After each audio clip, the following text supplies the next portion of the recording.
Good morning. पिछले video में हम लोगों ने जल संसाधन के बारे में पढ़ा, जल संसाधन के बारे में जाना, उसके उपयोग, उसके संरक्षण, उसके प्रबंधन, उसकी उत्पत्ति के बारे में हम लोगों ने जाना, समझा और पढ़ा। उसका प्रश्नोत्तर हमने किया। आज हमारा अगला है ग, प्राकृतिक संसाधन का ग है वन एवं वन्य प्राणी संसाधन। ग है वन एवं वन प्राणी संसाधन।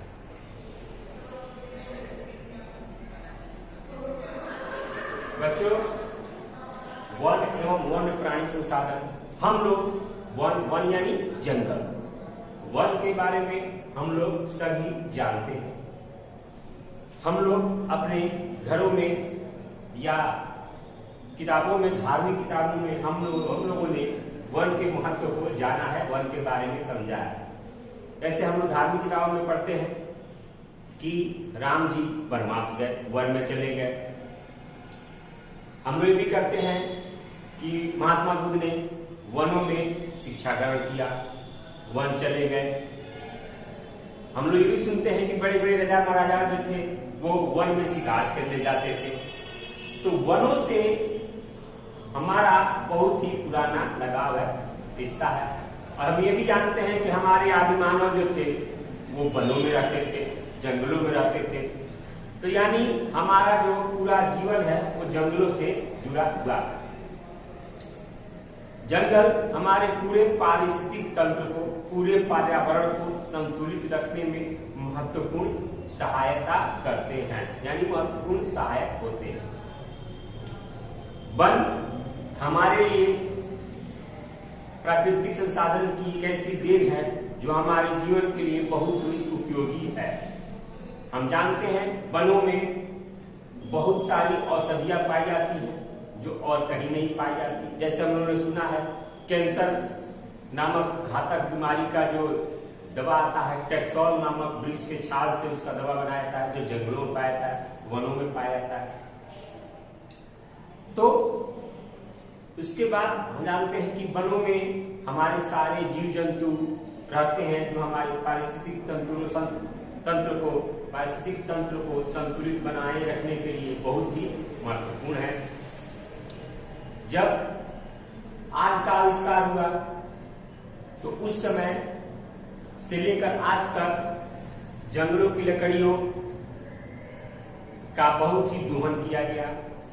आज भी जंगलों की लकड़ियों का अत्यधिक दोहन किया जाता है। कहीं जंगलों को काटकर कृषि योग्य बनाने के लिए, कई जंगलों को काटकर विकास करने के लिए ऐसे ऐसे जंगलों का दोहन किया जाता है, जंगलों को काटा जाता है। बहुत सारे हमारे जंगली जीव जंतु विलुप्त हो चुके हैं, कुछ विलुप्त के कगार पर हैं। पूरे विश्व में हमारा स्थान जंगलों के मामले में 10वां है। मैंने आप लोगों को पहले बताया है कि किसी भी देश के कुल स्थल में से 33% यानी 30%, 1/3 भाग पर जंगलों का होना आवश्यक है। 1/3 भाग पर जंगलों का होना आवश्यक है। लेकिन हमारे यहाँ मात्र 20% ही क्षेत्र पर वन बचे हुए हैं। हमारे यहाँ 20% क्षेत्र वन बचे हुए हैं। वो भी भारत में बिहार, झारखंड के अलग हो जाने के बाद हमारा बिहार जंगलों के मामले में बिल्कुल खत्म हो चुका है। पश्चिम चंपारण, मुंगेर, बांका, नालंदा, गया, इन क्षेत्रों में कुछ जंगल पाए जाते हैं और बाकी क्षेत्र जो है वो पूरा मैदानी इलाका है जो कृषि कार्य के लिए उपलब्ध है। तो जंगल यानी वन किसे कहते हैं? वन उस बड़े भूभाग को कहते हैं, वन उस बड़े भूमि के जमीन को कहते हैं, उस बड़े भूमि के टुकड़े को कहते हैं जहां पर जो पेड़ों और झाड़ियों से, वृक्षों से पूरा घिरा रहता है, उसे हम वन कहते हैं, जंगल कहते हैं। इसमें दो तरह के, एक प्राकृतिक जंगल और एक मानवीय जंगल। एक प्राकृतिक और एक मानवीय। प्राकृतिक जंगल क्या है?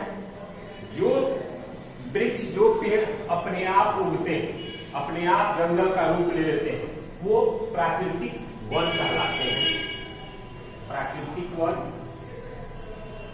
और जो मानव द्वारा लगाए जाते हैं, जैसे मानव द्वारा बड़े बड़े वृक्षों को, बड़े बड़े बगीचों, वानिकी जिसको बोलते हैं, बहुत बड़े क्षेत्र में पेड़ों को लगाया जाता है, उससे हम मानवीय वन करते हैं। प्राकृतिक वन जो प्रकृति द्वारा अपने आप, जो अपने आप पेड़ निकल आते हैं और वो पूरे घिर जाते हैं चारों ओर, उसे हम प्राकृतिक वन करते हैं।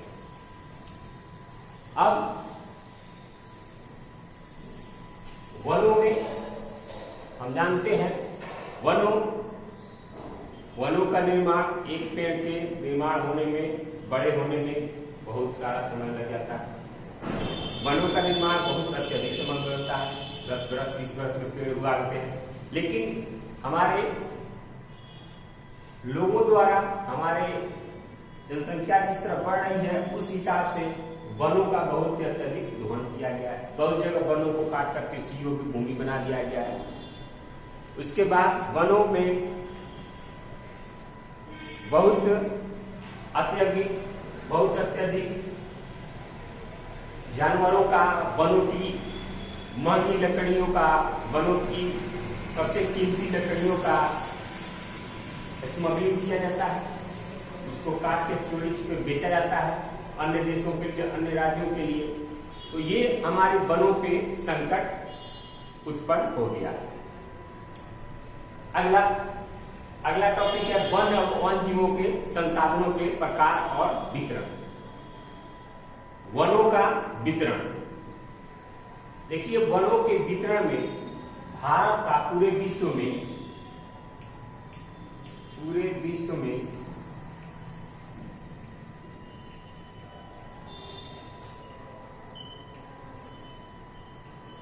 10वां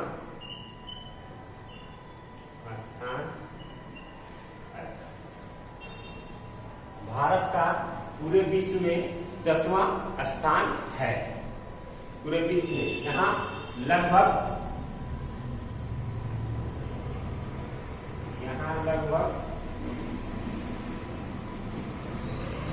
68 करोड़ हेक्टेयर, हमारे भारत में लगभग 68 करोड़ हेक्टेयर में वनों का विस्तार है, 68 करोड़ हेक्टेयर पे। जबकि रूस पहले स्थान पे बना हुआ है। रूस में 809 हेक्टेयर क्षेत्र पर वनों का विस्तार है। उससे अंदाजा लगा सकता है कि हम लोग उससे कितना कम है। तो वनों का विस्तार हम बताए 33% क्षेत्र पर वनों का विस्तार होना जरूरी है, जबकि हमारे यहाँ पूरे क्षेत्र का लगभग 20% वनों का विस्तार है। अब वनों का विस्तार या वन्य जीवों के प्रकार, जीवों के संसाधनों के प्रकार और वितरण को 5 भागों में बांट दिया गया। 5 भागों में बांट दिया गया। वनों का प्रकार को 5 भागों में बांट दिया गया है। पहला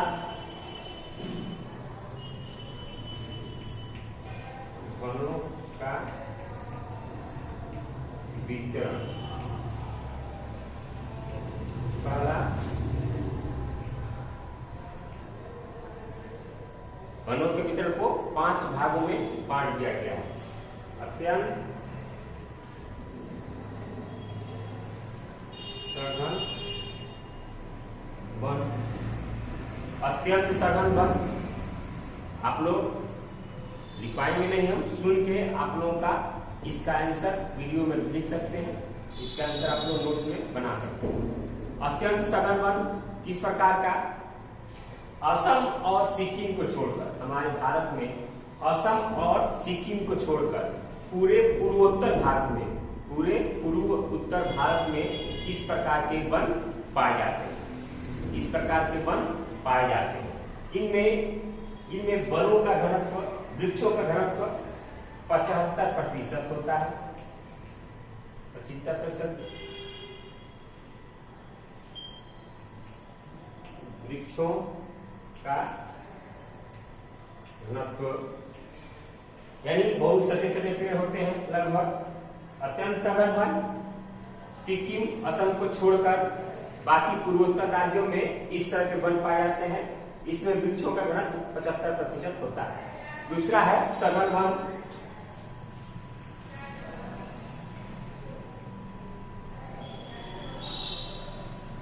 सघन वन, इस तरह के वन आपको मध्य प्रदेश, जम्मू कश्मीर, महाराष्ट्र, उत्तराखंड में पाए जाते हैं। इसमें वृक्षों का घनत्व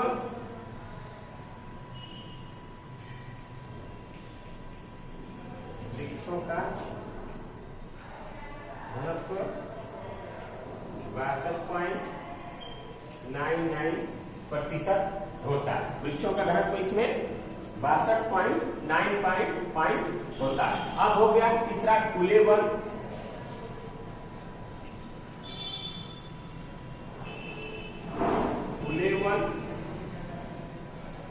खुले वन किस तरह के वन आपको कर्नाटक, तमिलनाडु, केरल, आंध्र प्रदेश, उड़ीसा यानी दक्षिण भारत के कुछ क्षेत्रों में, कुछ जिलों में पाए जाते हैं।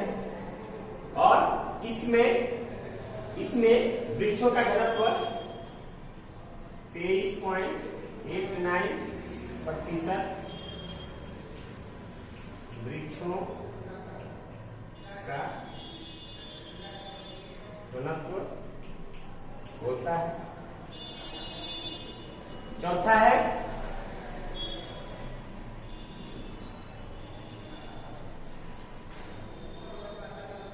चौथा है झाड़ियां एवं अन्य वन।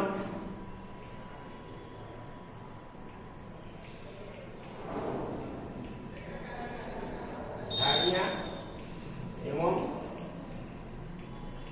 अन्य वन, झाड़ियां एवं वन्य वन, इस तरह के वन आपको पंजाब, हरियाणा, उत्तर प्रदेश, बिहार, पश्चिम बंगाल इत्यादि क्षेत्रों में पाए जाते हैं। इस तरह का वृक्षों का घनत्व आपको 10% से भी कम है।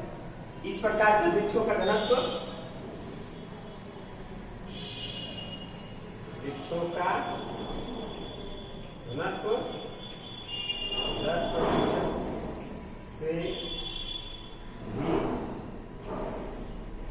10% से भी कम है। इस प्रकार के वृक्षों का घनत्व आपको 10% से भी कम है।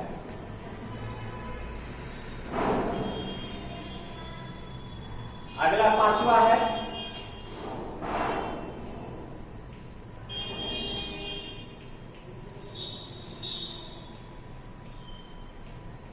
Mangrove one.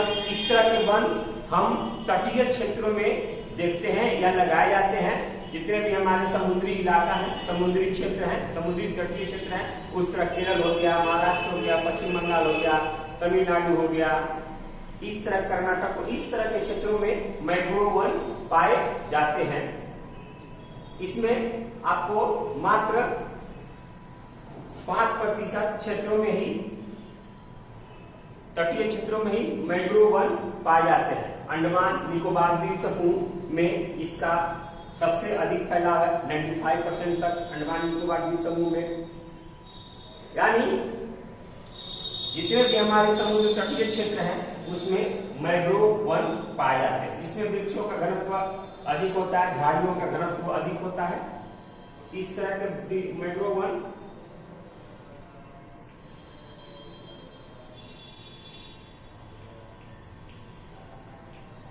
समुद्र तटीय इलाकों में, समुद्र तटीय इलाकों में इस तरह के वन पाए जाते हैं।